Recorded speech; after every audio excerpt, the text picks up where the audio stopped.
प्रचाराचा आजचा दुसरा दिवस आहे भाई, काय सांगणार? सर्वप्रथम मी आज संविधान दिनाच्या निमित्ताने मी सगळ्यांना शुभेच्छा देतो।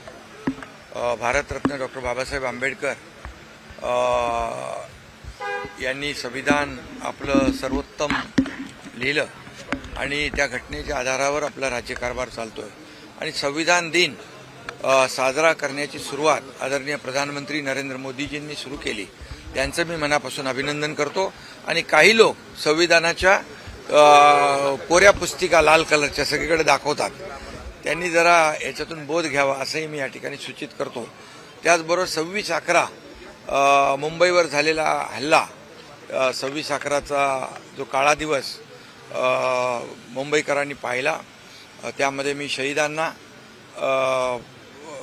विनम्र अभिवादन करतो आणि ज्यामध्ये निरपराध लोकांचा बळी गेला आहे त्यांना श्रद्धांजली अर्पित करतो।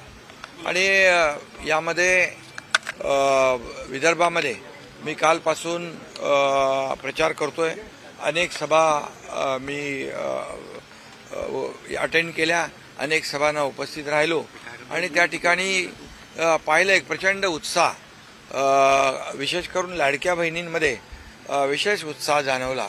लाडक्या बहिणी, लाडके भाऊ, अगदी तरुणांपासून युवापासून अगदी ज्येष्ठांपर्यंत सगळे सभेमध्ये उत्स्फूर्तपणे सभेला उपस्थिती होती।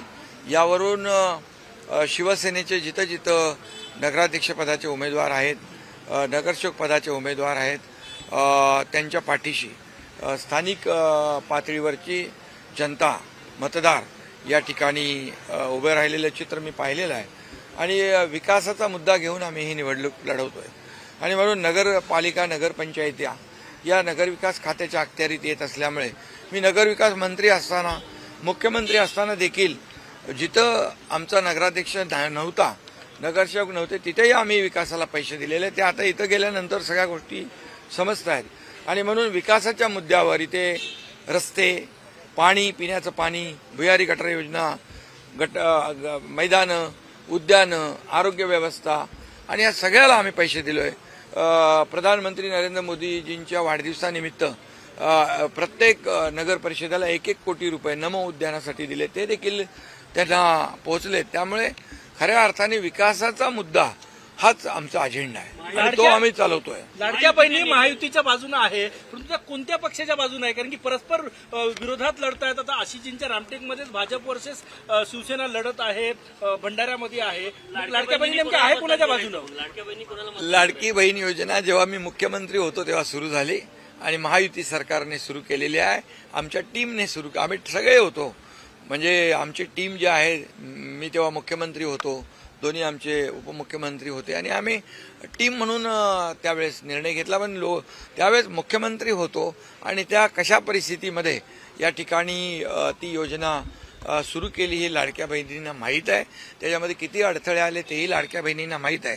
परंतु एकदा आम्ही निर्णय घेतला लाडकी बहीण योजना सुरू करायची आणि तिची अंमलबजावणी करायची, काटेकोरपणे त्याची अंमलबजावणी सुरू आहे आणि लाडक्या बहिणींना मी विश्वास पण दिलाय की कोणी किती काही म्हटलं तरी सुद्धा लाडकी बहीण योजना कधी बंद होणार नाही।